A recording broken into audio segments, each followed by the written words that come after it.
ติพันธ์รวมใจรักษา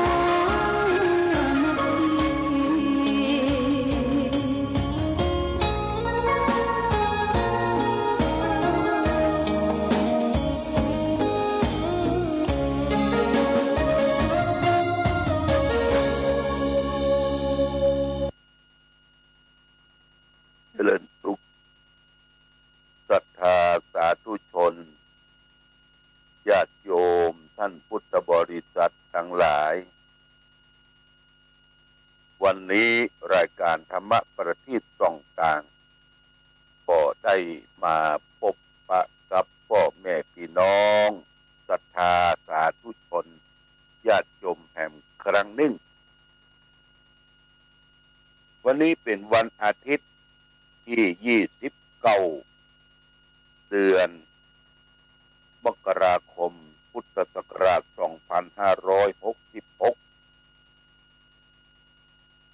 ซึ่งตรงกับเดือน5เหนือเดือน3ใต้ขึ้น8ค่ำญาติโยมวันนี้เป็นเดือน5ออก8ค่ำเป็นวันพระวันศีลนะวันพระวันศีลความเหน็บความหนาวอากาศบรรยากาศก็พอสมควรญาติโยมพอทนได้อดทนได้ต่อความเหน็บความหนาววันนี้วันพระก็ญาติโยมก็คงจะได้ประพฤติปฏิบัติธรรมจำเพาะตนจำเพาะตัวเมื่อถึงวันพระเมื่อใดก็เอาก็ปฏิบัติรักษาศีลภาวนาอยู่ที่บ้านที่จองหอครับหอเงินของเราหรืออาจจะนุ่งชุดขาวก็ได้ญาติโยมนะนุ่งชุดขาววันพระวันศีลเนี่ยถ้านุ่งชุดขาวนี่ไม่ใช่แบบนุ่งไปอวดคนนั้นอวดคนนี้เอานุ่งเพื่อจะได้ถือเป็นหลักข้อวัดปฏิบัติธรรมอยู่ประจำที่บ้านของเขาเนาะก็ได้ประมาทค่ำมาเจ้ามาก็ไหว้พระสวดมนต์เดินจงกรมก็ได้เดินจงกรมนี่ก็เดินไปเดินมาญาติโยมกำหนดซ้ายย่างหนอขวาย่างหนอระวังบนบ้านจานเฮือนที่เฮามีอยู่เนี่ยอาจจะมีหาวโดยก็ได้มีหาวกำหาวเที่ยวไปเที่ยวมาการเดินจงกรมนี่มีอานิสงส์ทำให้อายุยืนอาหารย่อยง่ายแล้วก็สมาธิเกิดขึ้นเร็วพันด่วนที่เชิญชวนญาติโยมวันพระวันศีลก็ได้ปฏิบัติธรรมร่วมกันแต่วันนี้วันที่29วันอาทิตย์หลังจากออกรายการแล้วก็จะได้เดินทางเข้าเชียงใหม่ญาติโยมไปร่วมประชุมเพลิงณที่วัดจ้างกระดาษตำบลฟ้าห้ามคือท่านครูบาอานนท์เพิ่นได้เสียชีวิตไปเป็นปีละวันนี้เพื่อจะมีการประชุมเพลิงพี่น้องญาติโยมต่างเชียงตุงต่างเมืองลาเพื่อก็จะเข้ามาเนี่ยแต่เข้ามานี่ต้องเข้ามาด้วยการบินญาติโยมได้ทราบข่าวว่าครูบาอาจารย์ก็ไม่หลายตนหลายองค์เพิ่นไปขึ้นเครื่องบินที่ย่างกุ้ง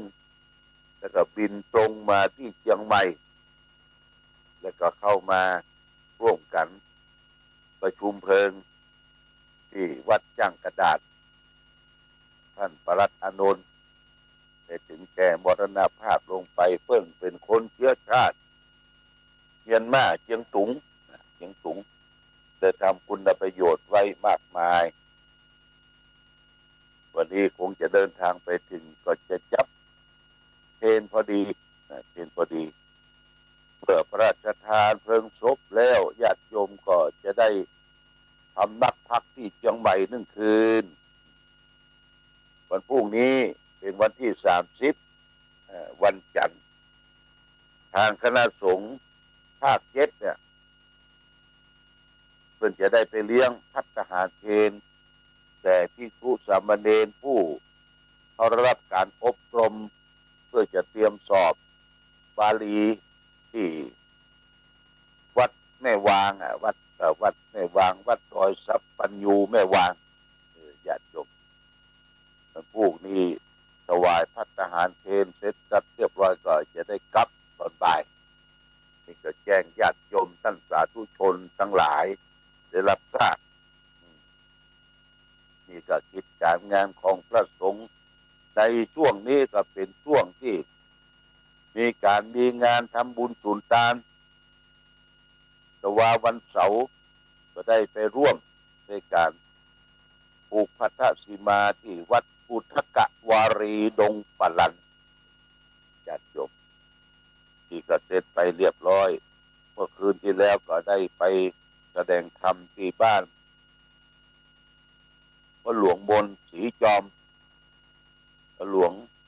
มนศรีจอมที่บ้านก้อนปิ่นเวียงหวายวันนี้เพื่อจะเสียศพแต่ไม่ได้อยู่ก็ไปเทศกันเมื่อคืนแล้วเรียบร้อยญาติโยมวันนี้ได้มาพบก็ต้องขอบคุณอนุโมทนากับญาติโยมเจ้าภาพเจ้าศรัทธาที่ได้ให้ได้หอมเป็นเจ้าภาพเทวดารอบวัดพระบาทอุดมหลังจากที่เขาได้เป็นเจ้าภาพรอบอุโบสถนี่เขาก็มีเทวดาน้อยญาติโยมแต่เทวดาน้อยนี่ก็จังหมดมี71 ตน71 ตนตนจำบุญตนจำบาปตนจำน้ำหยาดไม้ตาลตนละปูจาตนละ500ตนละ800สุมาได้ญาติโยมตนละ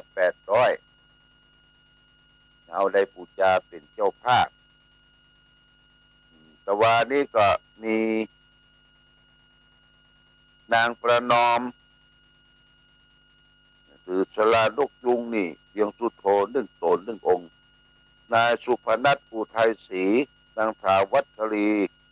สมมั่ง1 องค์นะองค์ละ800ขณะนี้71นี่ก็กำลังได้อยู่10 ตน 10 องค์ละญาติโยมนอกจากนั้นก็มีเจ้าภาพปราสาทประดับไฟที่จะเอาไว้เรืองรอบอุโบสถหรือโบสถ์มี16 หลังประเดี๋ยวนี้ได้11 หลังแล้วอย่างตะวานี่ก็มีพ่อจูกินแก้วหรือโกเสียงเนี่ยแม่มา1 หลังละ1,000 บาทแล้วก็โกเสียงเพิ่งก็ได้ทำบุญค่าไฟฟ้าสถานีแห่ง200 บาทโฆษณาสาธุแล้วก็มีแม่ฉลองสิงคำบ้านหนองเต็ง1 หลังนี่เป็นปราสาทไฟฟ้าประดับไฟรอบอุโบสถ1 หลัง 1,000 บาทพ่อแกนพาเป็งบ้านหัวฝาย1 หลัง 1,000 บาทได้รับเรียบร้อยแล้วเด้อก็เหลือแฮมประมาณ5 หลังญาติโยม5 หลังใครจะเป็นเจ้าภาพเจ้าศรัทธาเอากรมปราสาทเนี่ยเพิ่นจะตั้งเรียงรายรอบที่จริงตั้งไว้แล้วญาติโยมนะเพียงแต่ประกาศญาติโยมใครจะเป็น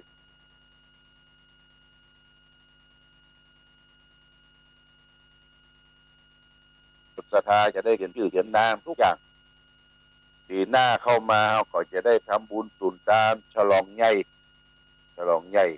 หรือว่าทานฝอยหลวงปีหน้าแบบปี67นี่จะแจ้งญาติโยมขอบคุณอนุโมทนากับเจ้าภาพเจ้าศรัทธาที่ได้เป็นเจ้าภาพร่วมด้วยช่วยกันทำบุญสุนทานบูรณะปฏิสังขรณ์สิ่งปลูกสร้างต่างๆไว้ในพระพุทธศาสนาโดยเฉพาะอย่างยิ่งวัดวาอารามในเขตอำเภอปางของเราใน นี้จะเอาธรรมะมาฝากคือแก่ศรัทธาญาติโยมเรียกว่าโดยอัคคทานิสังสกถาอัคคทานานิสังสกถาว่าโดยอานิสงส์การทานอันเลิศอันนี้เพิ่นเขียนอยู่ในพระไตรปิฎกพุทธกนิกายอิตินิบาตพระไตรปิฎกเล่ม25หน้า90เพิ่นก็บอกว่าอักขสมิงทานังพระทตังอักขังปุญญังปวัตติอักขังอายุจะวันโนจะยโสกิตติสุขังพลังแปลว่าเมื่อได้ให้ทานในวัตถุอันเลิศวงเล็บพระรัตนตรัยบุญอันเลิศย่อมเจริญเรื่อยไปอายุวันนะยศเกียรติสุขและพละอันเลิศก็จะเจริญด้วยไปเป็นว่าการฮือตานอันเลิศการฮือตานเลิศการฮือตานที่ประเสริฐก็คือฮือตานส่งเสริมให้เขาเข้าถึงพระรัตนตรัยรัตนะนี่แปลว่าแก้วไตรคือ3ประการไตรนี่3รัตนตรัยก็คือแก้ว3ประการมีพระพุทธพระธรรมพระสงฆ์เป็นสรณะเป็นที่พึ่งเขาได้ชักชวนญาติโยมเข้าวัดเข้าวาเพื่อได้นับถือพระรัตนตรัยเนี่ย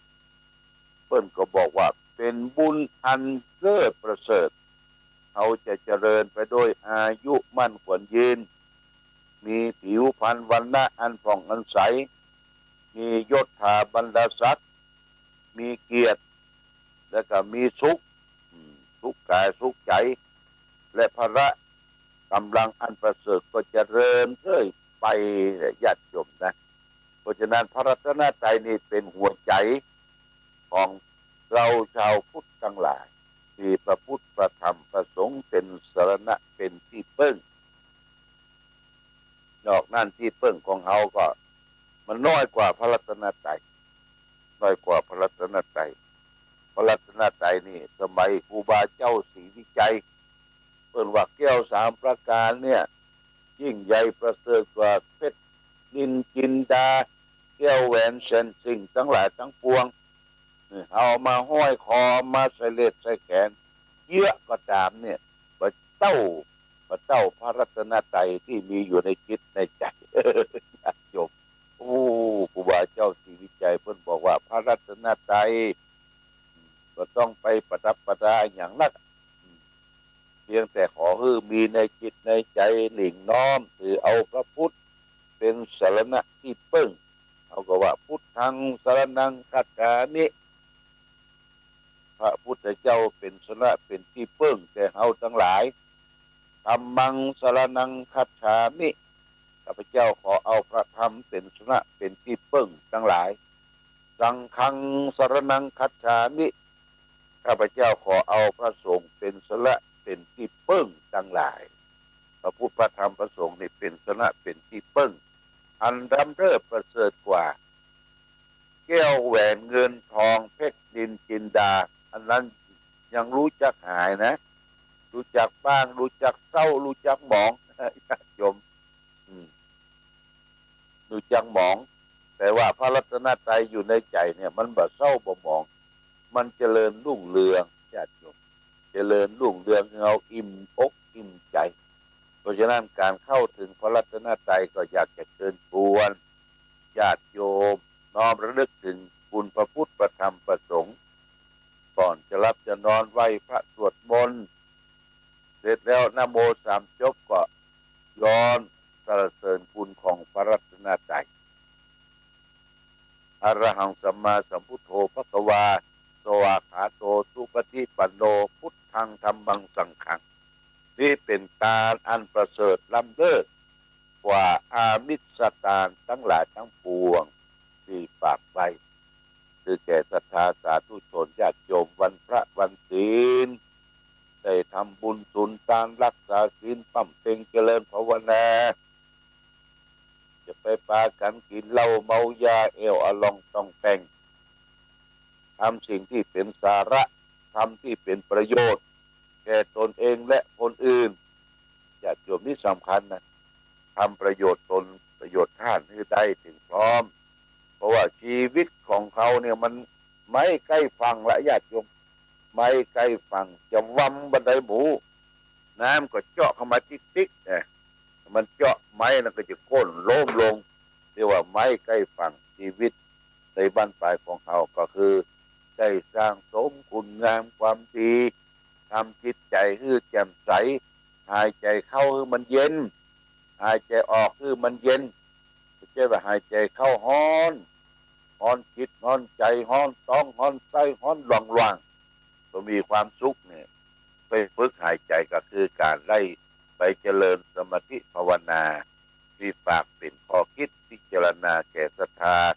สาธุชนญาติโยมทั้งหลายมาณโอกาสนี้โดยเอาละวันนี้ก็เหลือเวลาสักน้อยก็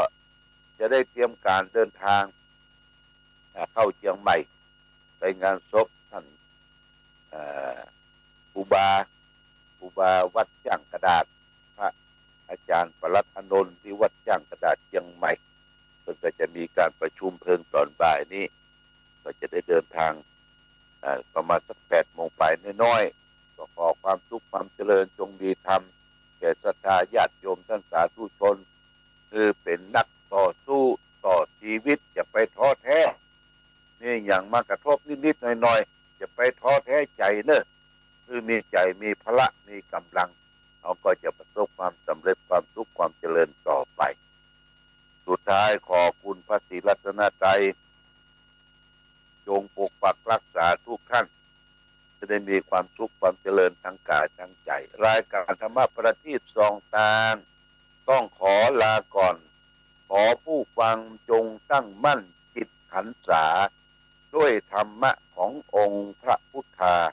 ได้นำพาให้เกิดความสุขสงบเย็น